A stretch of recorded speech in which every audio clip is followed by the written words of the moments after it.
కంఠం అనేది అందరికీ ఉండదు. అటువంటి కంఠాన్ని మరి శోభన గారికి, మరి స్వప్న గారికి, మరి సహకరించినటువంటి బృందానికి, ప్రతి ఒక్కరికి కూడా నిజం ఆ దేవుడు ఎల్లవేళలా వాళ్ళ అందుండి వాళ్ళకి ఆరోగ్యాలు ప్రసాదించాలని, వారికి ముందు ముందు పెద్ద పెద్ద కార్యక్రమాలు చేసే దిశగా ఆ దేవుడు వాళ్ళ వైపు ఉండి వాళ్ళ ఆశీర్వాదం దొరకాలని, ఈ కార్యక్రమానికి వచ్చినటువంటి మనం కూడా ఎటువంటి కార్యక్రమం ఉన్నా, మన బంధుమిత్రుల్లో కానీ, మన మీటింగ్లకు సంబంధించినవి కానీ, ఎటువంటి ప్రోగ్రామ్స్ ఉన్నా కూడా ఒక ఈవెంట్స్ అనేది వాళ్ళకి మన ద్వారా కూడా చెప్తే వాళ్ళకి కూడా మనం కొద్ది గొప్ప సాయం చేసిన మనం అవుతాం. ఆ రకంగా ప్రతి ఒక్కరు కూడా ఆలోచించాల్సిన అవసరం ఉంది. ఏదైనా ఈ కార్యక్రమాన్ని విజయవంతం చేసినటువంటి ప్రతి ఒక్కరికి పేరు పేరుగా కృతజ్ఞతలు తెలియజేసుకుంటున్నా.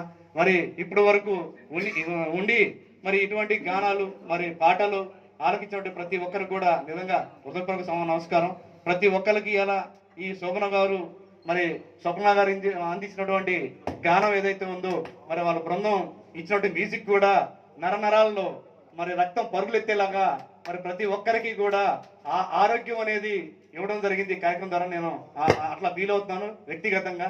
ప్రతి ఒక్కరు కూడా వారిని ఆశీర్వదించి వారికి మరి ఆ దేవుడు ఎల్లవెల్లలా తోడుండి ఇటువంటి కార్యక్రమాల్లో ఇంకా పెద్ద కార్యక్రమాలు చేసే విధిగా ముందుకు పోవాలని ఆశిస్తూ ఈ అవకాశం ఇచ్చినటువంటి ప్రతి ఒక్కరికి కృతజ్ఞతలు తెలుసుకుంటూ తెలుస్తున్నాను. Thank you.